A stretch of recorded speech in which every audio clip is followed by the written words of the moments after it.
It is still the bumper breakfast, and of course, we're talking politics. Mr. Fatunke, you listen to that one-man match. It's a lawmaker. What do you think? What do you think? Just about 1 minute.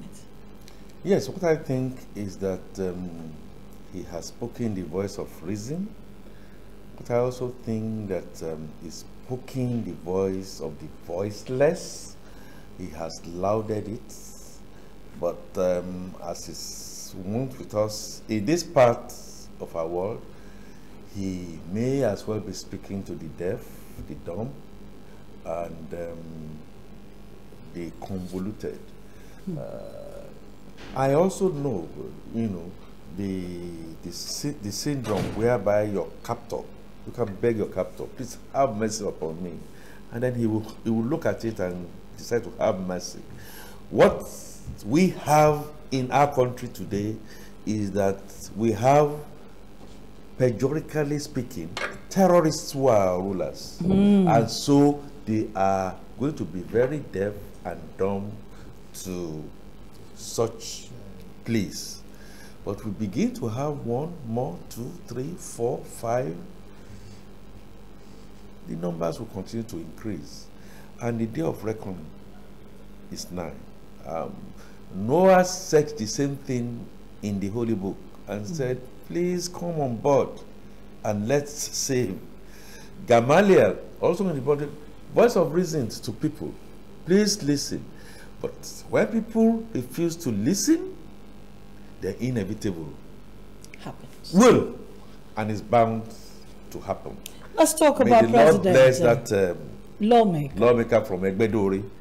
And Egbedore, the north, the south, Egbedore, and there's one other place. Nigerians and friends of Nigeria who still have their heads properly screwed, appreciate what you are doing, and you are going to get more converts onto your side. All right, let's talk about Buhari's successor. 2023 is coming. Mr. Fatunke, why you laughing? It's the 4-page story. It's the banner headline of all the papers this morning. President Muhammadu Buhari, just before leaving for Spain yesterday, said to had a meeting with the governors, and told them, to try to choose someone selfless, acceptable to all Nigerians, a picture that Nigerians would appreciate and accept, as somebody who has the capacity to win elections. Good charge, I must say. People are now saying it will be an anomaly for the president to choose his own successor. He said he's not choosing. But then he spoke to the governors to go align. Don't forget that some of the governors are also part of the people who are vying for this position. So when he met with all the progressive governors led by Atiku Bagudu, we're looking at him saying, even those of you who have bought forms, go and align. You guys should go and think about it. Who can really do it? Who can really put up? Because what's it going to look like for the APC on Monday? June 6th, presidential primaries is supposed to take place. Yes, fantastic. But of course, let's look at exactly what is going to happen, on... is that my governor? Did my governor go? One word. Mr. Governor went, Babajide Sanwo-Olu. He did go. One word. If this that we have seen in past 2 days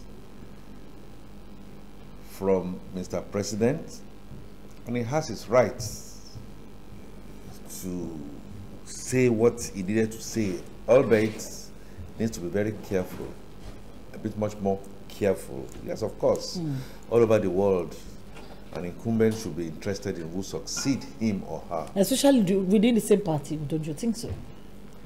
If this is an indicator of how Nigeria has been run in the past 7 years, clearly, we now know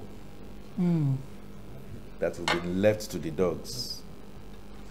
First statement. Second statement, the ruling party has shown by the pronouncement of Mr. President and what he now then did to get out for a very important bilateral meeting is indicative that he's going to be back before the that ruling party consensus or primaries. For want of not wanting to be too harsh, is a colossal failure, led by the blind,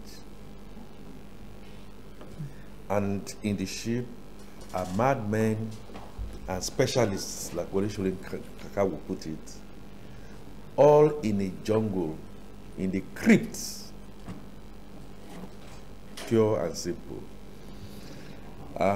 It's obvious that things are now being bent to try and suit this band of misfits, led by, unfortunately, a misfit.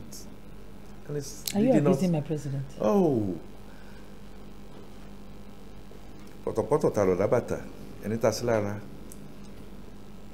Whoever feels that the cap fits.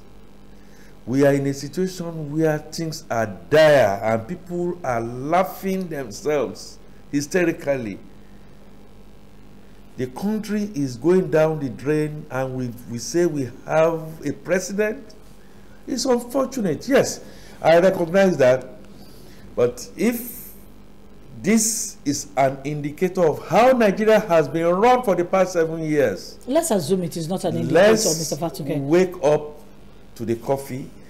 This set of people are not interested in democracy. So, they do not even believe in the future of this country. No, but Mr. Fatuke, the Electoral Amendment Act actually shows that the party can come up with the candidate either via direct, indirect, or consensus. Did PDP not go through that same process? Did we not, one way or the other, agree or disagree, come with somebody? But they chose the route that works for them. They chose a direct primary. I will tell you. Let's not talk about how much money was paid. I will tell you. The date is going to be shifted again to accommodate this band of unruly persons who are dancing macabre dance on the grave of people who are dead, who are dying, and who are scheduled to die. That's the truth. The truth is that we have not been properly led, and Mr. President came out. That's the president of this country, came out and said he does not care. He said it's not his headache. What is his headache is exactly what he's doing, and he's showing us. And if you have a pilot on the plane who, for whatever reason, has not flown you to a good destination, and for whatever reason he's still on the plane, you mean you sit down and you say you fasten your seatbelt just for you to go there? I think it's most unfortunate. It is really, really unfortunate. Even the PDP, who are supposed to be their their nemesis of sorts, are even sympathizing with them. What is wrong with these people? How can this be Nigeria? How can this be Nigeria where we have what we have, like the senator of the House of Rep person that did that match says, how can we all, whether it's the clergy, whether it's the imams, whether it's the Holo Poloi, whether it's the people that are stealing us blind, whether it's the terrorists themselves, will be happy that as we speak today, victims of kidnap are languishing and are about to be killed, and we all are behaving as if everything is fine and okay. That cannot be. Something fundamentally is wrong. Something fundamentally is wrong. And I keep on saying, all this race towards 2023, I do not see a president who is Democrat in the way he is doing things.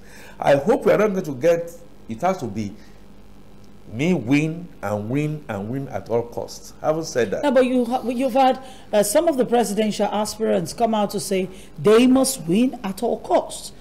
Somebody came and said that he would give it all he took, and he won the ticket of his party, despite the fact that when he won the ticket of his party, the next runner-up to him, Governor Nyesom Wike of River State, did come out and say that it was a show-off. He did come out and condemned the exercise itself. He did come out and say the southern governors, you know, on the platform of his party, did not support him. He accused them of quite a number of things. So you're talking about same of same. Not only I same. was wondering. Not only same. So what then is our hope as a people? Oh well, not only same of same, but because we don't have a head.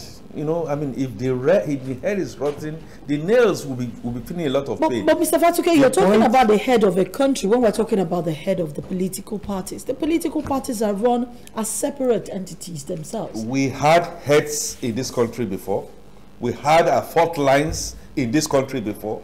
Never have we ever seen a situation where we continue to see madmen and specialists. It's worse under this present regime. We are highly divided. We are not organized. Corruption is at high ends and high levels. We do not even get messages of hope. You know, when you lose somebody, oh, you go to sympathize. We don't even see sympathy. Rather than seeing sympathy, we see that their action and inaction is dovetailed towards more and more pain. To this, it's unfortunate. Again, I pray that I'm wrong. I do not see this democracy taking us anywhere. I do not see 2023. Unfortunately, more people are going to be killed. Unfortunately, I pray I'm wrong. As things are going, we have an elite who are very disinterested. We have a president who has told all of us that he's done his best, and look at the best that we are seeing. Let's wake up and smell the coffee. This is just not right. This is just not Nigeria. Again, like I said, my prayer is that I'm wrong. Mr. President is right. But we'll get there, and I just charge all Nigerians, please, let's all be ready for more gnashing pain. Let's all be ready to watch the back of one another and try our best to retrieve whatever it is that we can retrieve, so that we can then get it back on a success course and restructure this country. We have to restructure this country. This country is not working. This country cannot work under the way that we are going. We all know that. We all know that. Oh, thank you so much, Mr. Akin Fatuke, for joining us on the Bumper Breakfast this morning. It's time for us to go on a very short commercial break. When we come back, we're talking to you. And it's about you telling me what you feel about the Okada ban. How are you coping? Are they complying with the directive of the governor? Or are you still struggling a little bit with it?